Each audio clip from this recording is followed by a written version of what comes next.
John chapter number 4. John chapter number 4. And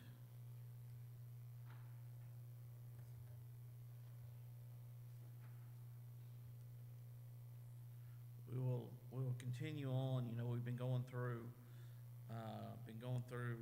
the miracles that Jesus did while he was here on earth, and I'd read in John chapter number 2 where they said, what sign are you going to give us? And they're going to say it again. And we know that Nicodemus comes to Jesus in John chapter number 3, and he says, no man can do the miracles that thou doest except God be with him. But yet many people rejected Jesus, and so we've been through a bunch of miracles, but we get here in John chapter number 4, and we know that John chapter number 4, Jesus is going into Galilee, and it says he must needs go through Samaria. And so as he's going through Samaria, he goes and he sits on Jacob's well, and he sits on Jacob's well, and we know that the woman comes up to him. And this woman has a conversation with Jesus, and number one, she's fascinated at all just that Jesus would speak to her. She's like, hey, you're a Jew, and you're speaking to me.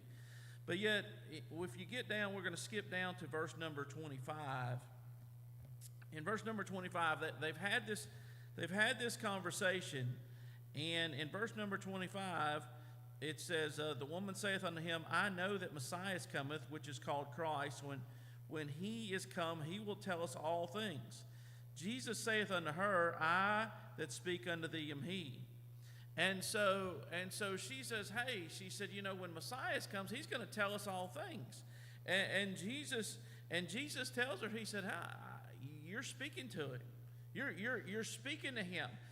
And the way he proved that, to her was back in verse number 15. It says, the woman saith unto him, Sir, give me this water that I thirst not, neither come hither to draw. Jesus saith unto her, Go call thy husband and come hither. Now again, I've said it the last few weeks, and I'll say it again. Whenever you come to Christ, Jesus dealt with these people. He healed a lot of people. But he dealt with them about their sin. He dealt with them about their sin. He dealt with them in the issue that was preventing them from coming to Christ. And so, people look at the woman taking adultery, and they're like, oh well, maybe that woman taking adultery, Jesus said, I don't condemn you. That's true. He said that, but he said, go and sin no more. And so she understood that he was not recommending her to be stoned, but she understood that he was not condoning her sin. Jesus did not condone people's sin. And so here's Jesus, and again, this woman, she doesn't know Jesus, and she assumes Jesus doesn't know her, and Jesus says the one thing that she knew she had in her life, which obviously there's probably more, but the one thing that she needed dealt with. And he said to her, he said, Go call thy husband and come hither. And so whenever he said, Go call thy husband, she's like, oh. And the woman answered and said, I have no husband. And so she said, I have no husband. Now we know that Jesus knew she'd had 5 husbands. And the man that she was with now was not her husband, but she didn't know that Jesus knew that. And so she said, I have no husband. And sometimes that's a pretty easy response. If you're if you're talking to someone and you're talking to someone, you can lie. You can lie, and a lot of times they just don't know. If they don't really know you, if they don't know somebody that knows you, you can just tell them, you can make something up and just move on. If you get into an uncomfortable part of the conversation, you can just make something up and move on.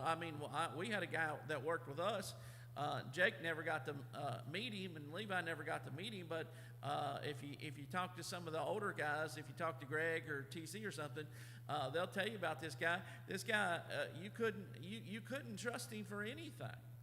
You couldn't trust him for anything. I mean, he could not. And my wife and kids met him a bunch. But I mean, he could not tell a story without turning it into a story. He could not, like, if you were talking to him, Brother Croft, and you were trying to troubleshoot something, he would try and figure out what he thought you wanted to hear, and then he would answer based off of what he thought you wanted to hear.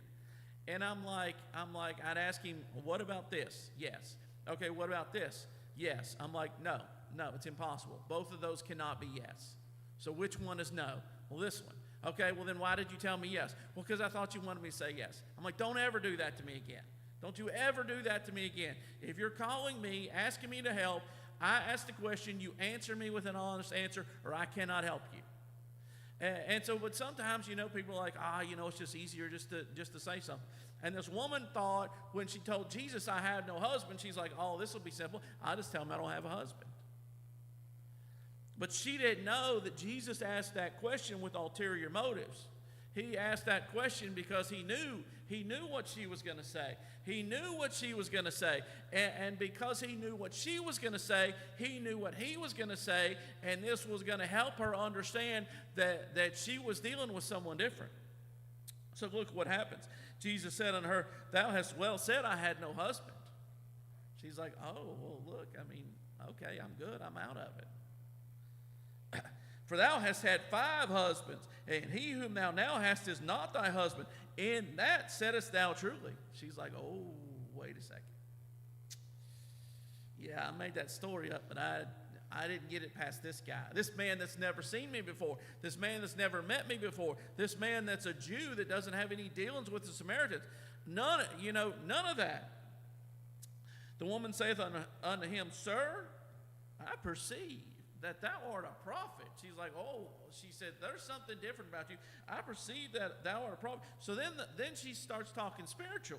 She's like, our fathers worshipped in this mountain, and ye say that Jerusalem is the place where men ought to worship. And Jesus said unto her, Woman, believe me, the hour cometh when ye shall neither in this mountain nor yet at Jerusalem worship the Father. Ye worship, you know not what. We know what we worship, for salvation is of the Jews. Now, again, like I said, sometimes Jesus just offended these people. Jesus just offended. He just offended these people, and so he would say something, and people are like, oh, God is love and Jesus is love, and all that is true. All that is true. But when Jesus was dealing with sinners, he didn't always just say, I love you, come here, and I'll fix all your problems. He said, hey, let's talk about your sin here. Let's talk about it. Let's talk about it. And he told them right here, he said, salvation's of the Jews. You don't know what you worship. You don't even know what you worship. You have no idea. And so he deals with her. But you know what? She took it. Jesus dealt with her, and she took it. She accepted it. And she goes into Samaria. She goes back into town, and in verse number 28, it says, the woman then left her water pot and went her way into the city, and saith to the men, Come see a man which told me all things that ever I did. Is not this the Christ? And I love that, come see a man. Because multiple times I started, maybe one day I will teach a message, about just come and see, where, it starts all the way back when Jesus was calling disciples, and one of them said, hey, come and see. But she said, come see a man that told me all things. Now, I don't know that he told her everything that she'd ever done. I don't know that he named every sin that she'd ever sinned, Chris, but he did a good enough job convincing her, Brother Croft, that he knew her life story, that she didn't have any questions. Whenever she walked away from that water pot, she said, this guy is different. This guy is different. And so she said, come see a man which told me all things that ever I did. Is not this the Christ? She said, we've been looking, we've heard about it, and we've been looking, and yet here's a man that just told me all things ever I did. Come and see. And so then the men of the city come out. And they believe based off her words. But if you go to verse number 39, it says, and many of the Samaritans of that city believed on him for the saying of the woman which testified, he told me all that ever I did. So when the Samaritans were come unto him, they besought him that he would tarry with them, and he abode there 2 days, and many more believed because of his own word. So because one woman believed, Brother Parks, because one woman believed and she went and told, many more believed just based off of her words. But then those more people came to say, hey, I just want to come and see myself. I just want to come and see myself. Maybe he is, maybe he's not, but I'm just going to come see myself. And they came and they believed also. And so here's another, and again, I mean, maybe you don't look at it like a miracle, but the fact that a man that had never met a woman before can tell her whole life story, to me, that's a miracle.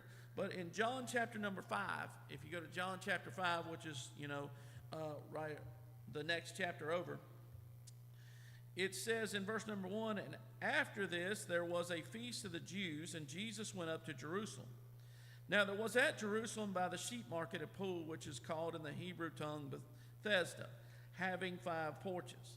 In these lay a great multitude of impotent folk, of blind, halt, withered, waiting for the moving of the water. For an angel went down at a certain season into the pool and troubled the water. Whosoever then first after the troubling of the water stepped in was made whole, and of whatsoever disease he had. And a certain man was there which had an infirmity 38 years. When Jesus saw him lie, and knew that he had been now a long time in that case, he saith unto him, wilt thou be made whole? So again, get the picture. Here's Jesus, and he comes and he's walking up, and here's this pool, and at a certain season, an angel comes down and troubles the water, and only one person got healed when that happened. Only one person got healed. The first person that made it in the water was the one that got healed. So I don't know. I mean, I just imagine, again, like I said, I'm just imagining you see this pool, and Riley, there's just got to be just people laid right there by the pool. They just got to be laid as close as they can to the pool, hoping that if that angel comes down and troubles the water, for those that couldn't walk, they hope they can just roll over and just touch the water or whatever. I mean, what else are they going to do? What else are they going to do? And here is this man, and he's like 38 years he's been in this condition. And I mean, for some of y'all, and here's, some of y'all are not 38 years old. I mean, we got Jake in here. Paul's probably, you're probably fairly close, but that's a long time. 38 years is a long time. And so 38 years has been in that condition. Verse number 7, the impotent man answered him, Sir, I have no man. Now, I understand what he's saying right there, but he didn't understand, but he could have said, I had no man. I had no man, because he has a man now, Riley. He has a man that's speaking to him. He doesn't realize it. But he said, Sir, I have no man when the water is troubled to put me into the pool. But while I'm coming, another steppeth down before me. Jesus saith unto him, Rise, take up thy bed and walk. Immediately the man was made whole and took up his bed and walked, and on the same day was the Sabbath. And so here again, here's a man for 38 years. I don't know how long he's been laying at this pool, but we know he's been in that condition for 38 years. But for 38 years, the water would start to get troubled. And he'd try and get himself over there. He'd try and get himself to the pool, and someone else would get in before him. And you look at that and you're like, man, I tell you what, that's tough. That's terrible. Can you imagine all those people and only one person getting healed? Only one person's getting healed. But yet here comes Jesus, and he doesn't realize it. A lot of times people heard about Jesus, and they went and found Jesus, but Jesus went and found this man. And so he said, rise, take up thy bed and walk. And immediately, and again, it took faith for this man. This man didn't argue. This man didn't say, how am I going to get up and walk? The angels hadn't troubled the water. I'm not in the water. Jesus said, rise, take up your bed and walk. And this man said, all right. It probably surprised him as he got up. It probably surprised him because, like I said, he didn't know who Jesus was. But Jesus healed him. He healed him of this disease this illness that he's had for 38 years. But look in verse number 10. The Jews therefore said unto him that was cured, it is the Sabbath day. It is not lawful for thee to carry thy bed. Miss Jimmy, can you imagine? They knew who this guy was. They knew who this guy was. It was not like, instead of saying, hey, what in the world just happened to you? What happened to you? Were you just messing with us for all this time? Were you just messing with us and you could have walked the whole time you did? We all know there are people that try and scam. They act like they're in a wheelchair or whatever. They act like they can't walk. They act like they get in a car wreck and act like they can't turn their head and stuff like that because, they're going to do 1-800-CALL-KEN and get a bunch of money out of the deal. But they didn't have that back then, Riley. They didn't have billboards all over Jerusalem saying, if injured, slip, trip, and fall, injured, call me. They didn't have that. That wasn't this man's problem. This man's problem was he was lame, and so they knew this man. They'd seen this man. They walked by that pool and they seen all the people lay there, and this man had laid there a long time. And not one of them said, hey, what are you doing? What are you doing walking? They said, what are you doing? But they said, you can't carry your bed on the Sabbath day. You know it's not lawful for you to carry your bed on the Sabbath day. I mean, think about it. Here's this man, and he's probably never carried his bed. He's probably never carried his bed. Someone's always had to carry his bed for him. He's never carried his bed. But yet this day, Jesus walks by and he heals on the Sabbath day. And again, I said it the last few weeks, but I think Jesus liked to heal on the Sabbath day. I think he liked to heal on the Sabbath day. I think he liked to mess with them, mess with the Pharisees and mess with them because they could not stand for him to heal on the Sabbath day. They hated him for healing on the Sabbath day. And he's like, is it really wrong to do good on the Sabbath day? Just answer me. Is it wrong to do good on the Sabbath day? Just tell me. Y'all circumcise on the Sabbath day, according to the law of Moses, y'all circumcise on the Sabbath day, and that's okay. Is it wrong for me to heal someone on the Sabbath day? But the Pharisees, and they said, hey, it's not lawful. It's not lawful. You can't be carried. And I mean, again, just imagine. I mean, here's this man that has been lame for 38 years, and now he's up and he's walking. And the first thing they have to say to him is not congratulations, I'm so happy for you. It's put your bed down. You can't carry that thing on the Sabbath day. It's ridiculous. It's ridiculous. In John chapter number 6, and I'm trying to rush through these so we can get to the next part. In John chapter number 6, verse number 17. So Jesus, in John chapter number 6, Jesus has just fed the 5,000. He's just fed them with the 12 loaves, the loaves and the fishes. Excuse me. He's just fed them with the loaves and fishes, and in here the disciples decide they're going to crawl. Jesus went up. He moved away. He went up into the mountain to pray, and so the disciples cross over. And in verse number 17, and entered into a ship and went over the sea toward Capernaum. And it was now dark, and Jesus was not come to them. And the sea arose by reason of a great wind that blew. So when they had rowed about 25 or 30 furlongs, they see Jesus walking on the sea. And drawing nigh unto the ship, they were afraid. But he saith unto them, It is I, be not afraid. Now, I mean, you can imagine this, Chris. They thought he was a ghost, is what they thought he was. They thought he was a spirit. They're out there, and they're on this sea, and they're rowing this boat, and they look out, and here comes this guy walking on the water. And again, like I said, I mean, no one's ever seen that happen before. No one's ever seen that happen before. There's a lot of things that Jesus did that had happened maybe one time or two times, like the healing the leper or whatever. But there were some things that Jesus did that never happened before. And so here comes Jesus walking. Now, I know it's the disciples. But guess what? Even the disciples, they're going to go tell other people. It's not like they're going to keep this quiet. They're going to go tell other people, and those other people are going to tell other people. This is not something that's going to be kept quiet right here.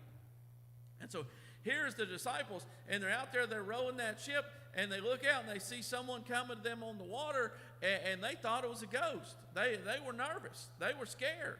And Jesus said, hey, he said, it's I, be not afraid. And in verse 21, they willingly received him into the ship, and immediately the ship was at the land whither they went.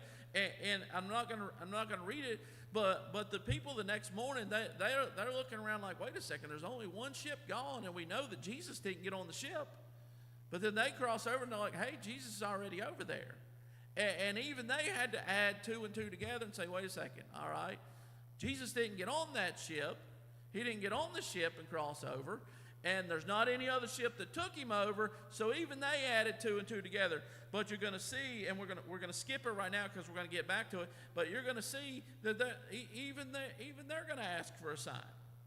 Even they're going to ask for a sign. Even they're going to say, wait a second, you need to show us something. You need to show us something. And my question is, well, what more could Jesus have showed them? What more could Jesus have showed them? He just fed them with the 5 loaves and the 2 fishes. He just fed 5,000 men, and they took up 12 basketful of fragments. He just fed them with that, but yet they're going to be like, "Hey, show us a sign." It's crazy. It's crazy. In John chapter number 9, verse number 1, it says, "And as Jesus passed by, he saw a man which was blind from his birth. And his disciples asked him, saying, Master, who did sin, this man or his parents, that he was born blind?" And that's an interesting question to me, just because my question to you is, if a man was born blind, how does a man sin when he hasn't been born yet?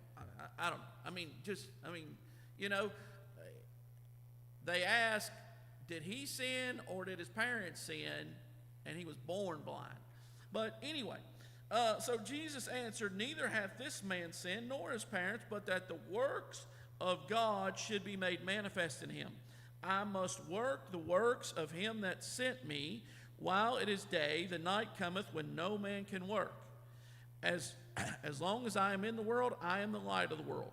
When he had thus spoken, he spat on the ground and made clay of the spittle, and he anointed the eyes of the blind man with the clay, and said unto him, "Go wash in the pool of Siloam," which is by interpretation sent. He went his way, therefore, and washed and came seeing. Now, again, this was different than when Jesus, gave the 2 blind men their sight. This was different. But yet here again is blind. Here's a blind man that was blind from birth and had never seen before, and yet Jesus heals him. He heals him of his blindness. And so you're gonna see that when Jesus heals this man of his blindness, this is an excellent chapter that we're gonna look at. Actually, let's just skip down in verse number 13. It says in verse number 13, "They brought to the Pharisees him that aforetime was blind. And it was the Sabbath day when Jesus made clay and opened his eyes." So you see what I mean? Again, there's Jesus healing on the Sabbath day. There's Jesus healing on the Sabbath day. And then again, the Pharisees also asked him how he had received his sight. He said unto them, "He put clay upon mine eyes, and I wash, and I do now see, and I do see. Therefore said some of the Pharisees, this man is not of God. Why is he not of God? Because he keepeth not the Sabbath day. That was what they had on it.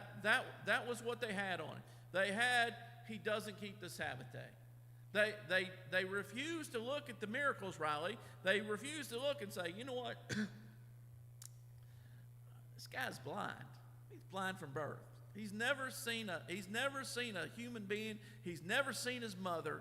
He's never seen his father. He's never seen a tree. He's never seen water. He's never seen a single thing in his life. And yet here after all these years, now this guy can see, and our problem is not that this guy can see. Our problem is he shouldn't have healed him on the Sabbath day. It's just wrong. It's just so wrong, Brother Leon, to heal on the Sabbath day. Everything about healing on the Sabbath day was wrong. And that's all they had. That's all they had. They were blinded. Which they're going to get offended. They're going to get offended because Jesus, basically tells them they're blind. But they're going to be offended at that. But they were blinded. And so they said, this man is not of God because he keepeth not the Sabbath day. Others said, how can a man that is a sinner do such miracles? I believe that other might have actually been Nicodemus right there, but I'm not 100% sure. But anyway, someone else was like, hey, wait a second, guys. Maybe we need to talk about this. Have you ever had a preconceived idea that someone changed your mind on? You have a preconceived idea, like Whataburger's got the best hamburger, and then someone has to be like, look, let me take you somewhere where they have good hamburgers. But sometimes you just have these preconceived ideas, and someone changes your mind, and so someone here is like, no, wait a second. I don't know. Maybe we've got it wrong. Maybe we're wrong about Jesus. And listen, if anyone ever said maybe they got knocked down, they got knocked down fast. Many times when you read through here that it talks about how that people were scared to talk openly about Jesus because of fear of the Jews. They were scared to talk openly about him because of fear of the Jews. And even this man's parents.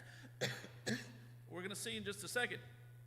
Even this man's parents were scared to say anything. They were scared. They're like, look, yeah, we know he was our son. We know he is our son. And we know he was born blind. But how he sees now, don't talk to us. Talk to him. They were scared of the Jews. And so you think they might would have wanted to ask themselves, hey, wait a second. Moses said thou shalt not kill, but we're going around seeking to kill this guy, not because he's done anything bad, just because we really just don't like him.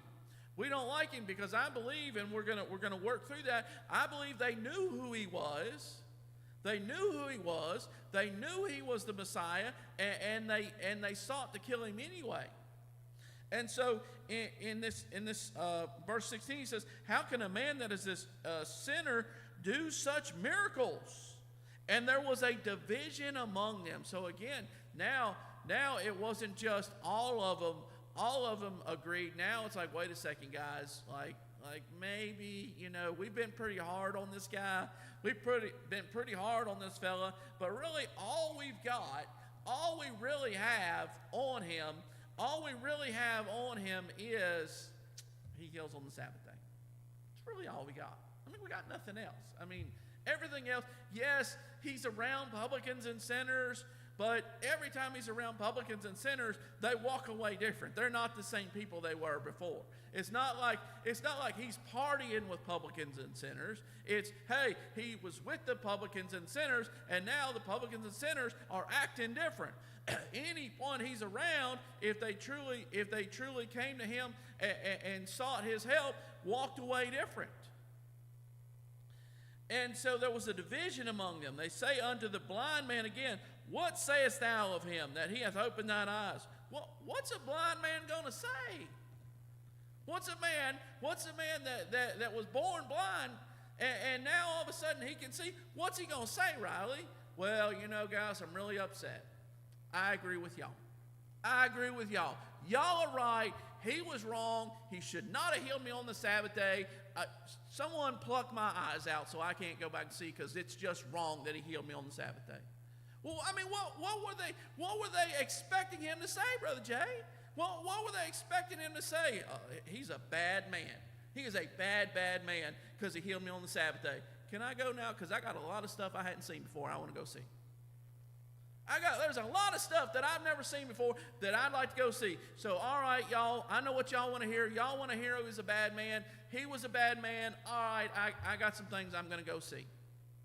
I want to go see my mom's face. I want to go see my dad's face. I want to go see my family's face. I want to go see all this stuff that I've heard about with my ears, but I've never saw before. What was he going to say? What did they want him to say? What did they think he was going to say? Well, what do you have to say about him, sir? I'll tell you what I got to say about him. I'll tell you what I got to say. He said, he is a prophet.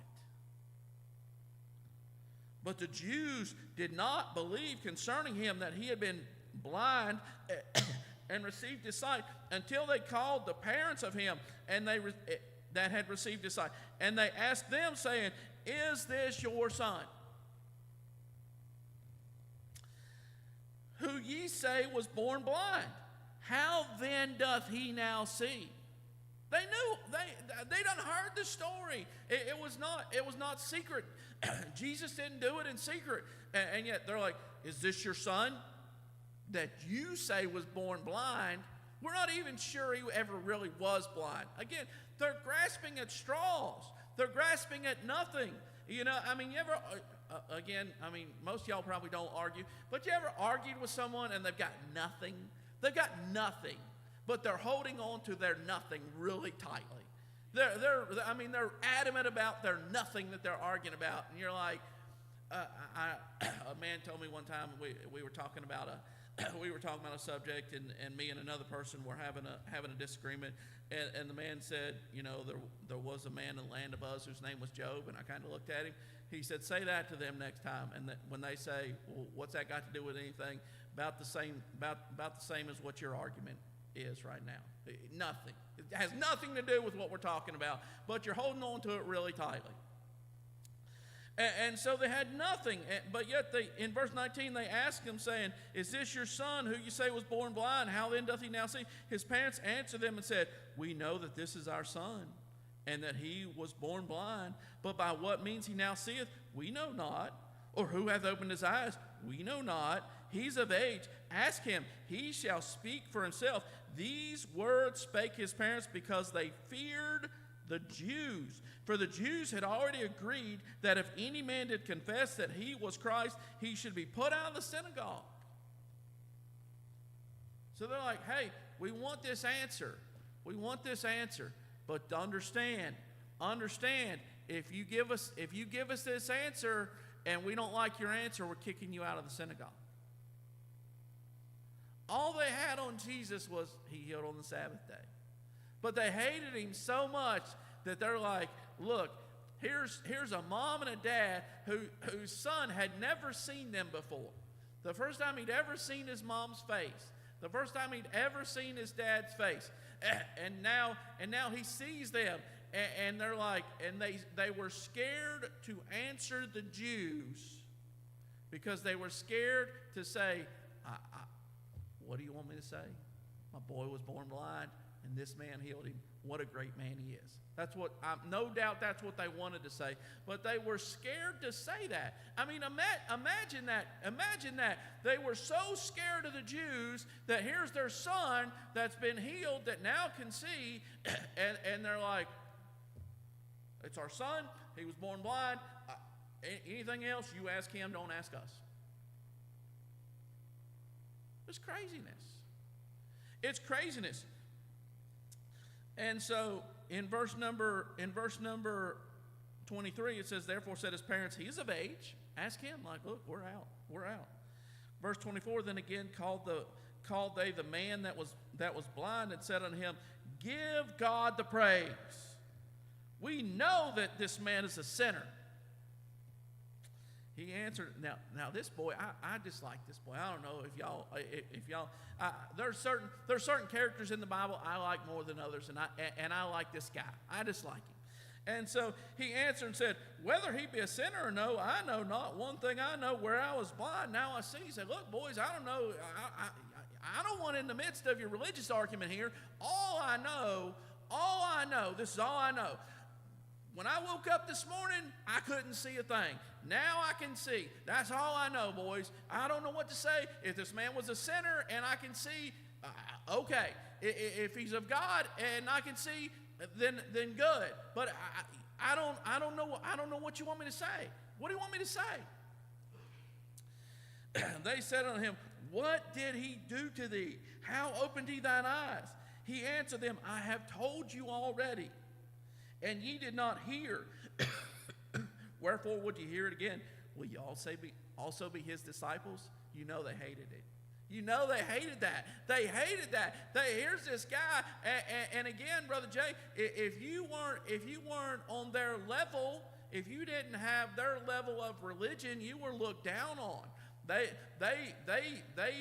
live to praise each other, and I tell you what, they just live to say you're so spiritual.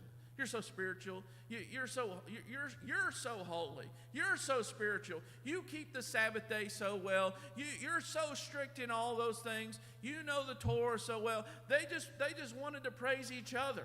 And anyone that was lesser, they just looked down on. And here's this guy. He'd been blind from birth, and now he's teaching them.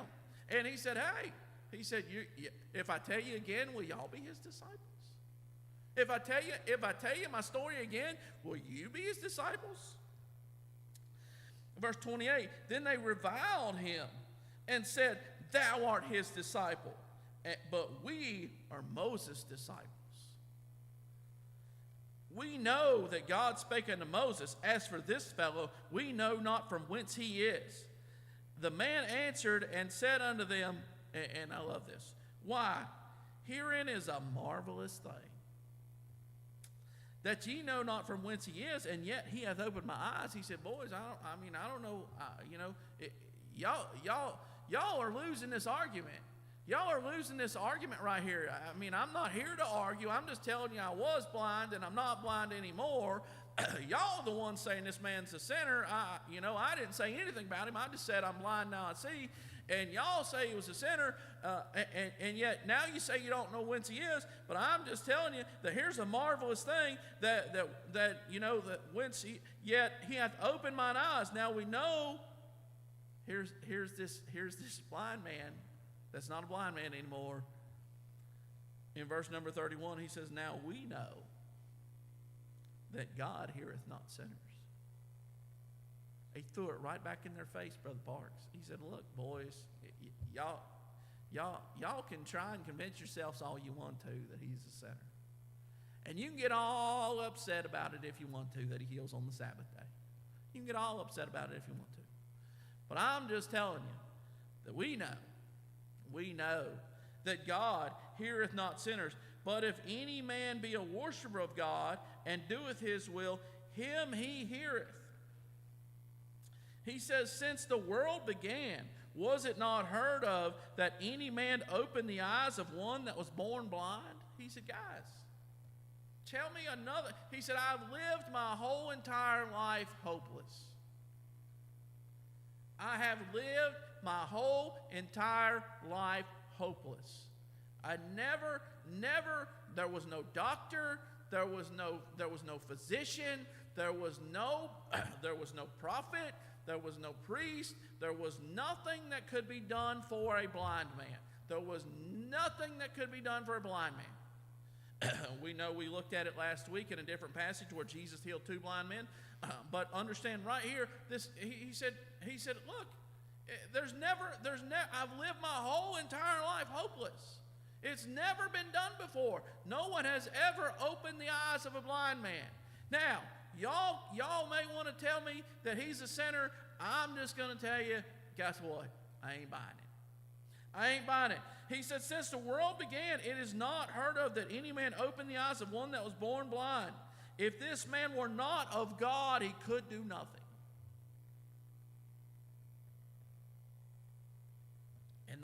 they hated these people. They hated these people that Jesus healed. They hated those people. We'll get to it next week, but I didn't read John chapter number 11 yet, where Jesus heals Lazarus. But in John chapter number 12, the Jews sought to kill Lazarus. They sought to kill Lazarus. Why? Because he was some kind of sinner? No, because many people believed on Jesus because of Lazarus. And so they sought not only to kill Jesus, they're like, we're going to have to do something about this Lazarus guy. We're going to have to get him killed. It was too late. It was too late. But they didn't care. They didn't care. And so he says right here in verse 34, they answered and said unto him, thou wast altogether born in sin, and dost thou teach us? They had no argument. They had no argument. And the only thing they could come back to was just say, your parents probably had you illegitimately, and God judged you because of something your parents did. And because God judged you for something your parents did, then you were born in sin. And you really think someone that was born in sin can teach us anything? We know the law. We know the law. And they cast him out. Verse 35, Jesus heard that they had cast him out, and when he had found him, he said unto him, dost thou believe on the Son of God? Now, it's interesting to me that this man, he didn't know. You know, a lot of times people, like I said, a lot of these miracles that Jesus did, people come to Jesus. They came to Jesus. They heard about Jesus. They heard about him, and they went through great lengths to get themselves to Jesus. Whether it was the woman that, that had the issue of blood, she said, if I can just touch him, or people that come from way off, they heard about Jesus and said, hey, if I can just get to Jesus and get my plea, my son will be healed, my son will be raised to life, whatever. He did not know who Jesus was, yet he was defending him very, very well in this passage. And Jesus said unto him, thou hast both seen him, and it is he that talketh with thee. So here's Jesus, and he tells a blind man that's not blind anymore. He said, do you believe on the Son of God? He's like, I don't know. He answered him and said, Lord, who is he, Lord, that I might believe on him? And Jesus said unto him, thou hast both seen him. He said, you're looking at him. You're looking at him. You're looking him right in the face. One of the first faces you've ever seen is the Son of God. And now I'm asking you, do you believe? And he said, Lord, I believe. And he worshiped him. And so here's a man, like I said, that was born blind. And God did this. God did these miracles. He did these miracles. He did these miracles on the Sabbath day. He did these miracles in places where these Pharisees and these scribes and all these people that hated Jesus, he did those miracles so that they could see them being done. And we're going to look at it next week, but excuse after excuse after excuse why they no. But here's just a simple young man that was born blind and said, look, has it ever been done like this before? Has it ever been done? Can you tell me one other time in the whole history of the world, where a blind man received his sight? But yet these Pharisees, again, John chapter 2, what sign? What sign? Show us a sign. What sign? He showed them signs over and over and over and over again. And I didn't even scratch the surface. I didn't even scratch the surface. I just picked a few, and it took me 3 weeks to just get the few, just get through the few that I picked. Okay, imagine all that evidence on this side, and all they got over here is he heals on the Sabbath day, and yet they rejected him anyway. So sad. Thank you.